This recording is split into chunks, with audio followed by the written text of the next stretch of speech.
Jésus initiateur.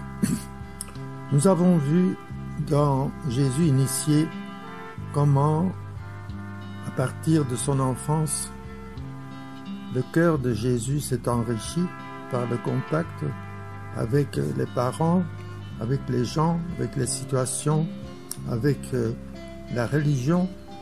Et puis, enfin aussi, il a découvert que habite en lui un Père. C'est ce Père qui va inspirer sa mission, celle de nous faire connaître son Père ainsi que la manière de participer à son royaume. Comment Jésus va-t-il s'y prendre pour réaliser sa mission? Jésus sait que la mission qu'il a reçue est grande et importante. Il ne va pas la réaliser tout seul. Il va la partager avec un groupe d'hommes qu'il va désormais choisir lui-même et initier à sa mission. Ce sont les 12 apôtres qui pratiquement accompagneront Jésus partout, dans les villes et villages, au lac de Galilée, sur les chemins, à travers les champs de blé, sur les collines, sur les montagnes, en visite chez les gens, dans les synagogues et au temple de Jérusalem. Suivons Jésus. Comment Jésus a-t-il initié ses apôtres? Les apôtres ont suivi tout ce que Jésus a fait, ce qu'il a dit aux gens. Ils ont observé ses gestes, mais plus encore, à travers tout cela, c'est Jésus lui-même qui les a initiés à sa mission, qui plus tard sera la leur. Tout au long des évangiles, nous voyons que Jésus initie ses apôtres à tout moment, dans toutes les circonstances de la vie. Les apôtres appellent spontanément Jésus Maître, Rabbi, ce qui veut dire initiateur. Lors de la pêche miraculeuse qui a commencé par les paroles « Maître, nous avons peiné toute la nuit sans rien prendre, mais sur ta parole, je vais jeter les filets. » Et la réponse de Jésus « Sois sans crainte, désormais ce sont des hommes que tu prendras. » Nous voyons ici comment notre initiation donnée aux jeunes sera vaine si nous-mêmes ne sommes pas unis à Jésus et si nous ne faisons pas découvrir aux jeunes, aux enfants, l'existence de Jésus au fond de leur cœur. À partir des faits divers de la vie, des circonstances banales, Jésus a quelque chose à leur annoncer en plus. Nous lisons dans Saint Marc chapitre 8, versets 14 à 21. Les disciples avaient oublié d'emporter des pains. Ils n'avaient qu'un seul pain avec eux dans la barque. Or, Jésus leur faisait recommandation. Attention, prenez garde au levain des pharisiens et au levain d'Hérode. Mais ils discutaient entre eux sur ce manque de pain. Jésus s'en rend compte et leur dit : « Pourquoi discutez-vous sur ce manque de pain ? Vous ne saisissez pas, vous ne comprenez pas encore, vous avez le cœur endurci, vous avez des yeux et vous ne voyez pas, vous avez des oreilles et vous n'entendez pas. Vous ne vous rappelez pas, quand j'ai rompu les 5 pains pour 5000 personnes, combien avez-vous ramassé de paniers pleins de morceaux ? Ils lui répondirent 12. Et quand j'ai rempli 7 pour 4000, combien avez-vous rempli de corbeilles en ramassant les morceaux ? Ils lui répondirent 7. Il leur disait : Vous ne comprenez pas encore ? Les disciples avaient oublié de prendre de la nourriture. Quand nous partons avec les jeunes, nous devons leur donner à manger, mais nous devons aussi leur donner la formation intérieur, le pain spirituel. Nous lisons dans Saint Marc, « Ce jour-là, le soir venu, il dit à ses disciples, « Passons sur l'autre rive. » Quittant la foule, ils emmenèrent Jésus comme il était dans la barque, et d'autres barques l'accompagnaient. Survient une violente tempête. Les vagues se jetaient sur la barque, si bien que déjà elle se remplissait. Lui dormait sur le coussin à l'arrière. Les disciples le réveillent et lui disent « Maître, nous sommes perdus, cela ne te fait rien. » Réveillé, il menaça le vent et dit à la mer « Silence, tais-toi !» Le vent tomba et il se fit un grand calme. Jésus leur dit « Pourquoi êtes-vous craintifs? N'avez-vous pas encore la foi ?» Saisis d'une grande crainte, ils se disaient entre eux « Qui est-il donc, celui-ci, pour que même le vent et la mer lui obéissent ?» Des gens présentaient à Jésus des enfants pour qu'il pose la main sur eux, mais les disciples les écartèrent vivement. Voyant cela, Jésus se fâcha et leur dit « Laissez les enfants venir à moi, ne les empêchez pas, car le royaume de Dieu est à ceux qui leur ressemblent. Amen, je vous le dis. Celui qui n'accueille pas le royaume de Dieu à la manière d'un enfant n'y entrera pas. » Il les embrassait et les bénissait en leur imposant les mains. Très souvent, nous retrouvons Jésus et ses apôtres à l'écart. Jésus a de bonnes conversations avec eux et leur donne des explications sur ce qu'il observe. Marc chapitre 4 verset 10 « Quand il resta seul, ceux qui étaient autour de lui avec les 12 l'interrogeaient sur les paraboles. » Verset 34 « Il ne leur disait rien sans parabole, mais il expliquait tout à ses disciples en particulier. » Nous connaissons certaines paraboles comme le bon berger avec ses brebis, le fils perdu et retrouvé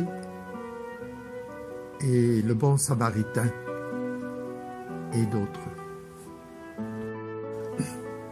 Les apôtres suivent la façon de vivre de Jésus qui est libre vis-à-vis de la loi.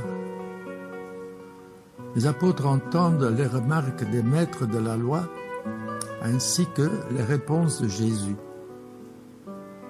Les apôtres voient que Jésus mange avec des pécheurs et ils entendent les commentaires des autres, que Jésus se laisse toucher, laver les pieds par une femme. Les apôtres sont avec Jésus quand il guérit les malades le jour du sabbat. Ils mangent les épis de blé le sabbat. Ils mangent avec les mains impures. Ils arrivèrent à Capharnaüm et une fois à la maison, Jésus leur demanda « De quoi discutiez-vous en chemin ?»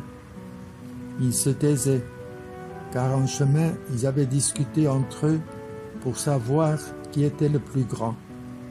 S'étant assis, Jésus appela les 12 et leur dit « Si quelqu'un veut être le premier, qu'il soit le dernier de tous et le serviteur de tous. » De retour à la maison, les disciples l'interrogeaient de nouveau sur cette question.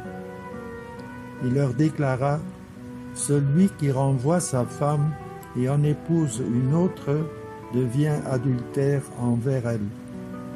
Si une femme a renvoyé son mari et en épouse un autre, elle devient adultère. » Jésus, arrivé dans la région de Césarée de Philippe, demandait à ses disciples, au dire des gens, « Qui est le Fils de l'homme ?» Ils répondirent, « Pour les uns, Jean le Baptiste, pour d'autres Élie, pour d'autres encore Jérémie ou l'un des prophètes. Jésus leur demanda, « Et vous, que dites-vous? Pour vous, qui suis-je » Alors Simon-Pierre prit la parole et dit, « Tu es le Christ, le Fils du Dieu vivant. » Quand les apôtres ne comprennent pas, Jésus leur explique encore. Marc 6, 52. Confiance, c'est moi, n'ayez pas peur. Il monta ensuite avec eux dans la barque et le vent tomba. Et en eux-mêmes, ils étaient au comble de la stupeur, car ils n'avaient rien compris au sujet des pains. Leur cœur était endurci. Marc 4, 13. Il leur dit encore, « Vous ne saisissez pas cette parabole? Alors, comment comprendrez-vous toutes les paraboles ?» Marc 9, 32. Partis de là, ils traversèrent la Galilée, et Jésus ne voulait pas qu'on le sache, car il enseignait ses disciples en leur disant, « Le Fils de l'homme est livré aux mains des hommes. Ils le tueront, et 3 jours après sa mort, il ressuscitera. » Mais les disciples ne comprenaient pas ces paroles, et ils avaient peur de l'interroger. En vérité, je vous le dis, vous me cherchez non parce que vous avez vu des miracles, mais parce que vous avez mangé des pains et que vous avez été rassasiés.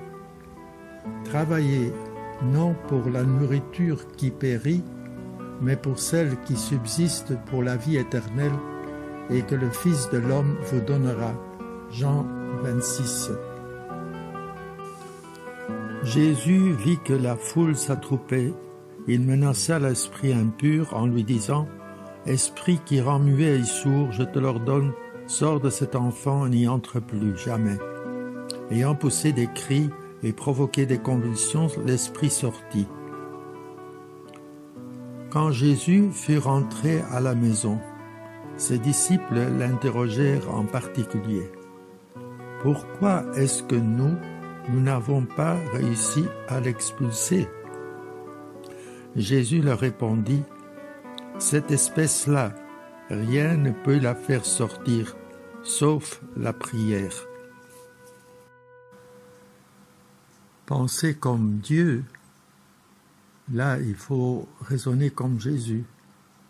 Il n'y a pas de plus grand amour que de donner sa vie pour ceux qu'on aime, comme d'autres l'ont fait, comme Anorite. Et puis, à Pierre, il demande, « M'aimes-tu? Paie mes brebis. » C'est-à-dire, essaye de donner ta vie pour ces brebis, ne les laisse pas se perdre. Jésus est un bon organisateur. Jésus a une vue d'ensemble de sa mission. C'est pourquoi il choisit ses disciples, pour l'aider et pour les initier en même temps. Nous lisons dans Marc 6, Jésus leur demande, « Combien de pains avez-vous? Allez voir. » S'étant informés, ils lui disent 5 et 2 poissons. Il leur ordonna de les faire tous asseoir par groupe sur l'herbe verte. Ils se disposèrent par carrés de 100 et de 50. Jésus prit les 5 pains et les 2 poissons, et levant les yeux au ciel, il prononça la bénédiction et rompit les pains. Il les donnait aux disciples pour qu'ils les distribuent à la foule. Il partagea aussi les 2 poissons entre eux tous. Ils mangèrent tous et ils furent rassasiés. Et l'on ramassa les morceaux de pain qui restaient, de quoi remplir 12 paniers, ainsi que les restes des poissons. Ceux qui avaient mangé les pains étaient au nombre de 5000. Évangile de Marc, chapitre 14, versets 12 à 17. Le premier jour de la fête des pains sans levain, où l'on immolait l'agneau pascal, les disciples de Jésus lui disent « Où veux-tu que nous allions faire les préparatifs pour que tu manges la Pâque ?» Il envoie 2 de ses disciples en leur disant « Allez à la ville, un homme portant une cruche d'eau viendra à votre rencontre. Suivez-le, et là où il entrera, dites au propriétaire « Le maître te fait dire, où est la salle où je pourrais manger la Pâque avec mes disciples ?» Il vous indiquera à l'étage une grande pièce aménagée et prête pour un repas. Faites-y pour nous les préparatifs. Les disciples partirent, allèrent à la ville, ils trouvèrent tout comme Jésus leur avait dit, et ils préparèrent la Pâque. Les apôtres font l'apprentissage de la mission. Jésus les envoie en mission et leur donne des conseils. Nous lisons dans l'Évangile. Jésus parcourait les villages d'alentour en enseignant. Il appela les 12. Alors il commença à les envoyer en mission, 2 par 2. Il leur donnait autorité sur l'esprit impur et leur prescrivit de ne rien prendre pour la route, mais seulement un bâton, pas de pain, pas de sac, pas de pièces de monnaie dans leur ceinture. Mettez des sandales, ne prenez pas de tunique de réchange. Il leur disait encore, quand vous trouvez l'hospitalité dans une maison, restez-y jusqu'à votre départ. Si dans une localité on refuse de vous accueillir et de vous écouter, partez et secouez la poussière de vos pieds. Ce sera pour eux un témoignage. Ils partirent et proclamèrent qu'il fallait se convertir. Ils expulsaient beaucoup de démons, faisaient des onctions d'huile à de nombreux malades et les guérissaient. Marc 6, 30, 31. Jésus accueille les apôtres au retour. Nous lisons. Les apôtres se réunirent auprès de Jésus et lui annoncèrent tout ce qu'ils avaient fait et enseigné. Il leur dit, venez à l'écart dans un endroit désert et reposez-vous un peu.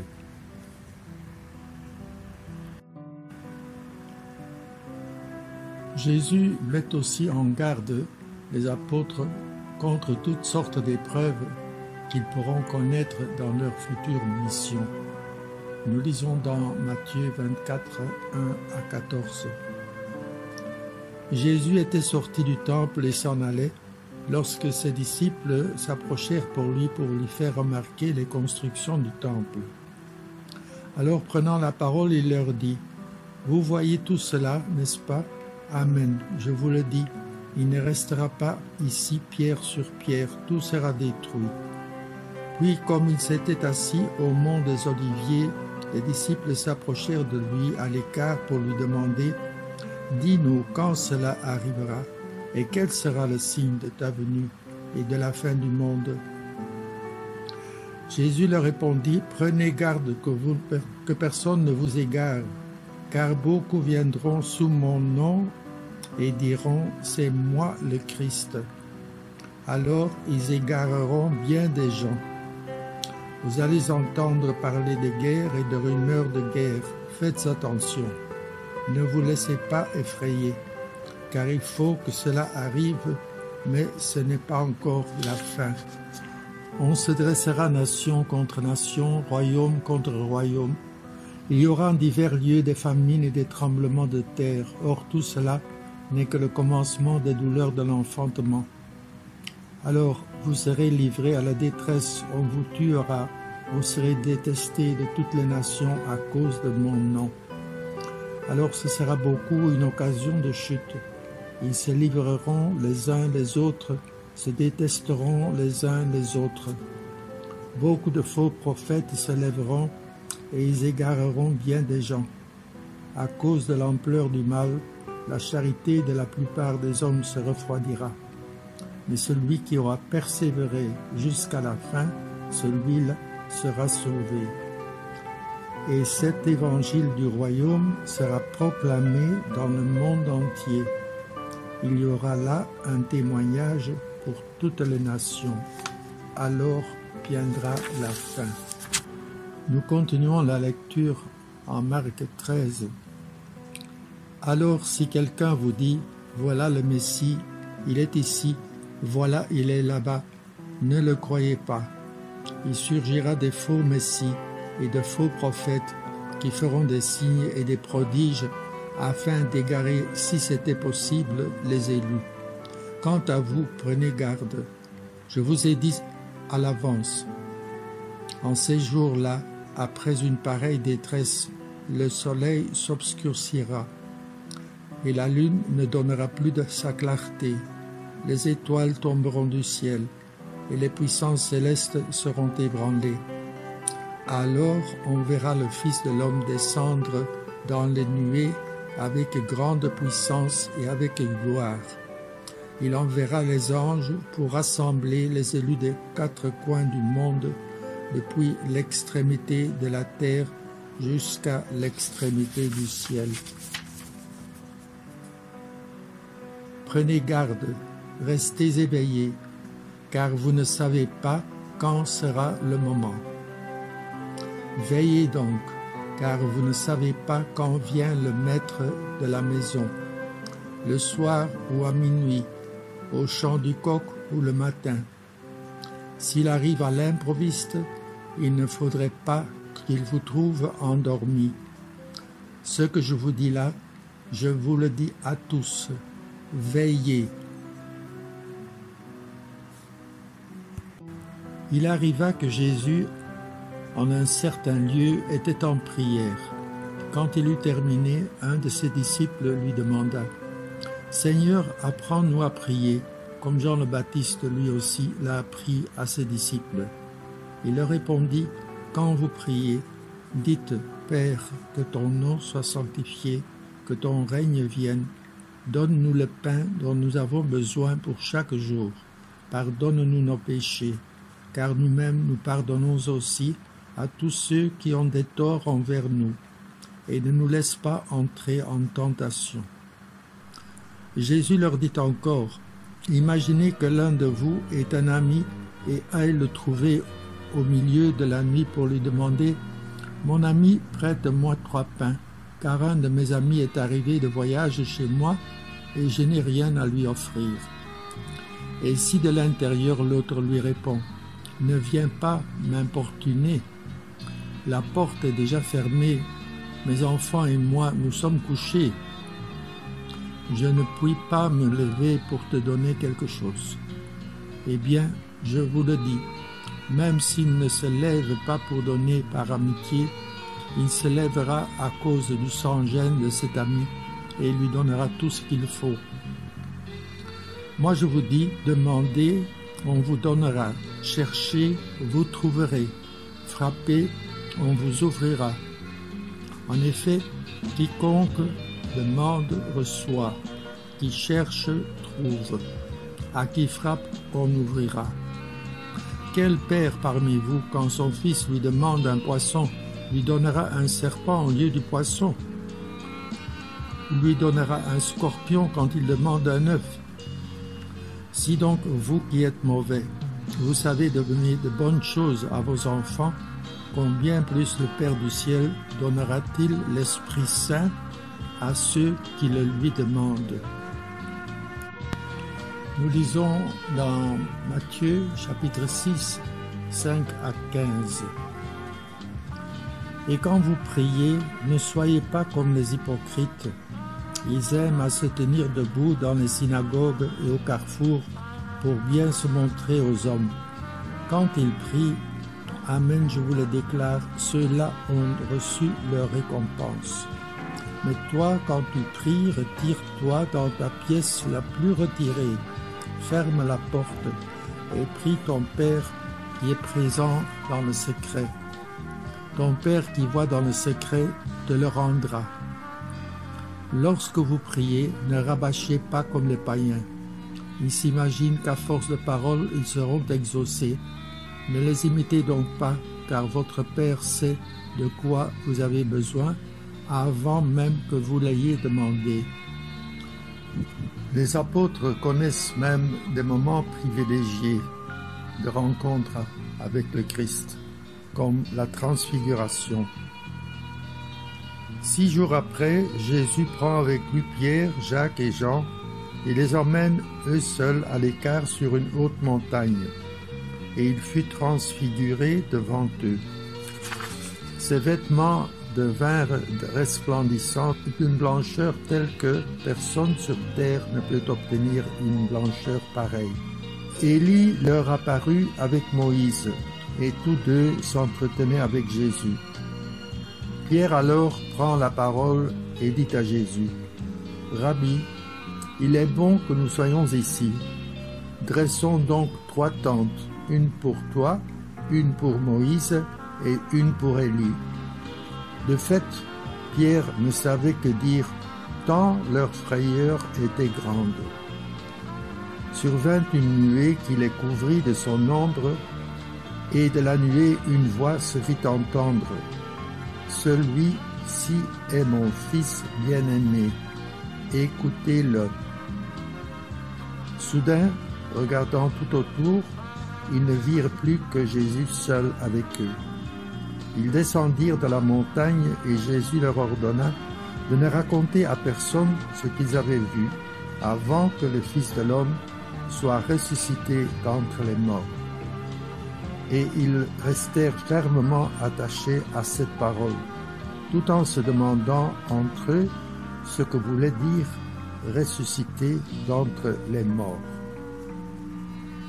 L'apôtre Jean nous donne des paroles en profondeur pour connaître le Christ.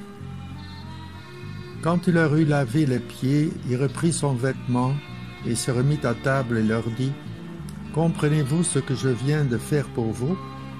Vous m'appelez Maître et Seigneur, et vous avez raison, car vraiment je le suis.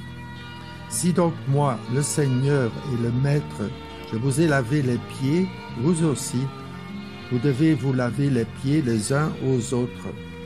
C'est un exemple que je vous ai donné afin que vous fassiez vous aussi comme j'ai fait pour vous. » Philippe lui dit, « Seigneur, montre-nous le Père, cela nous suffit. » Jésus lui répond, « Il y a si longtemps que je suis avec vous, et tu ne me connais pas, Philippe? Celui qui m'a vu a vu le Père. Comment peux-tu dire « Montre-nous le Père » ? Tu ne crois donc pas que je suis dans le Père et que le Père est en moi? Les paroles que je vous dis, je ne les dis pas de moi-même. Le Père qui demeure en moi fait ses propres œuvres. Moi, je suis la vigne, vous les sarments. Celui qui demeure en moi et en qui je demeure, celui-là porte beaucoup de fruits, car en dehors de moi, vous ne pouvez rien faire. Si vous demeurez en moi et que mes paroles demeurent en vous, demandez tout ce que vous voulez et cela se réalisera pour vous. Ce qui fait la gloire de mon Père, c'est que vous portiez beaucoup de fruits et que vous soyez pour moi des disciples. Et un peu plus loin, mon commandement le voici, aimez-vous les uns les autres comme je vous ai aimé. Il n'y a pas de plus grand amour que de donner sa vie pour ceux qu'on aime. Dans le chapitre 16, j'ai encore beaucoup de choses à vous dire, mais pour l'instant, vous ne pouvez pas les porter. Quand il viendra, lui, l'Esprit de vérité, il vous conduira dans la vérité tout entière. En effet, ce qu'il dira ne viendra pas de lui-même, mais ce qu'il aura entendu, il le dira, et ce qui va venir vous le fera connaître. En Jean 17, chapitre 17, Jésus nous laisse le testament qu'il lègue à ses apôtres. Je lis un petit extrait. « Père, ceux que tu m'as donnés, je veux que là où je suis, ils soient eux aussi avec moi, et qu'ils contemplent ma gloire, celle que tu m'as donnée parce que tu m'as aimé avant la fondation du monde. Père juste, le monde ne t'a pas connu, mais moi je t'ai connu, et ceux-ci ont reconnu que tu m'as envoyé. Je leur ai fait connaître ton nom, et je le ferai connaître pour que l'amour dont tu m'as aimé soit en eux, et que moi aussi je sois en eux. Dans Luc 21, Jésus laisse encore, à part le testament, une promesse. Il leur donne sa vie au dernier repas. Je lis un paragraphe. Et il leur dit cette parabole. Voyez le figuier et tous les autres arbres. Regardez-les. Dès qu'ils bourgeonnent, vous savez que l'été est tout proche. De même, vous aussi, lorsque vous verrez arriver cela, sachez que le royaume de Dieu est proche. Amen, je vous le dis. Cette génération ne passera pas sans que tout cela n'arrive. Le ciel et la terre passeront, mes paroles ne passeront pas. Une petite réflexion. Est-ce que les apôtres sont tout à fait initiés à la fin de la vie de Jésus? Dans le fond, les apôtres ont déjà tous les éléments de base de leur initiation. Mais nous les voyons encore tous prendre la fuite au moment où Jésus est arrêté, sauf Jean. Alors, il leur manque encore quelque chose. Nous voyons dans Luc 24 comment Jésus ressuscité apparaît à ses disciples et donc vient affermir la foi en Christ ressuscité et vivant parmi eux. Nous lisons. Quand il fut à table avec eux, ayant pris le pain, il prononça la bénédiction et l'ayant rompu, il leur donna. Alors leurs yeux s'ouvrirent et ils le reconnurent, mais il disparut à leur regard. Et ils se disent l'un à l'autre, notre cœur n'était-il pas brûlant en nous, tandis qu'il nous parlait sur la route et nous ouvrait les Écritures? À l'instant même, ils se levèrent et retournèrent à Jérusalem. Ils y trouvèrent réunis les 11 apôtres et leurs compagnons qui leur dirent, le Seigneur est réellement ressuscité. Il est apparu à Simon-Pierre. À leur tour, ils racontaient ce qui s'était passé sur la route et comment le Seigneur s'était fait connaître par eux à la fraction de pain. Comme ils en parlaient encore, lui-même fut présent au milieu d'eux, et il leur dit, la paix soit avec vous. Saisis de frayeur et de crainte, ils croyaient voir un esprit. Jésus leur dit, pourquoi êtes-vous bouleversés? Et pourquoi ces pensées qui surgissent en votre cœur? Voyez mes mains et mes pieds, c'est bien moi. Touchez-moi, regardez. Un esprit n'a pas de chair ni d'eau, mais vous constatez que j'en ai. Après cette parole, il leur montra ses mains et ses pieds. Dans leur joie, ils n'osaient pas encore y croire et restaient saisis d'étonnement. Jésus leur dit, « Avez-vous quelque chose à manger ?» Ils lui présentèrent une part de poisson grillé qu'il prit et mangea devant eux. Et l'Esprit Saint qui leur fera comprendre tout ce que Jésus leur disait et qui poussera et guidera pour commencer et continuer la mission à laquelle ils ont été initiés. Pour les aumôniers, les coordinations PEJ, c'est-à-dire la pastorale des enfants et des jeunes, cette question-ci. Quels aspects initiatiques aimerions-nous suggérer et encourager dans tous les mouvements de la pêche? Il s'agit donc des petits-enfants, dont les totos par exemple. Il s'agit de 11 à 14 ou 15 ans, comme les Kizito Anuarit. Il s'agit des adolescents, comme les Bilenyamwinda et autres groupes.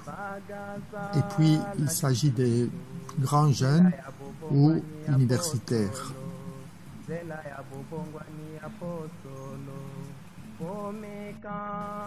Pour les initiateurs, d'autres questions. En quoi consiste notre tâche d'initiateur dans chacun des âges des groupes de formation ou de mouvement?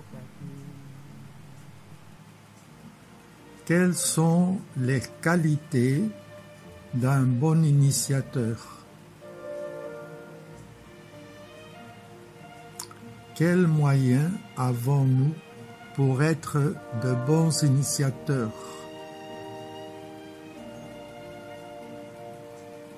Tous les mouvements ou groupes de formation de la pêche sont initiatiques. Comment expliquer cela? Citez les aspects initiatiques de votre groupe de formation, que ce soit les totos, les cas, les bilingués, les grands jeunes et d'autres groupes de formation.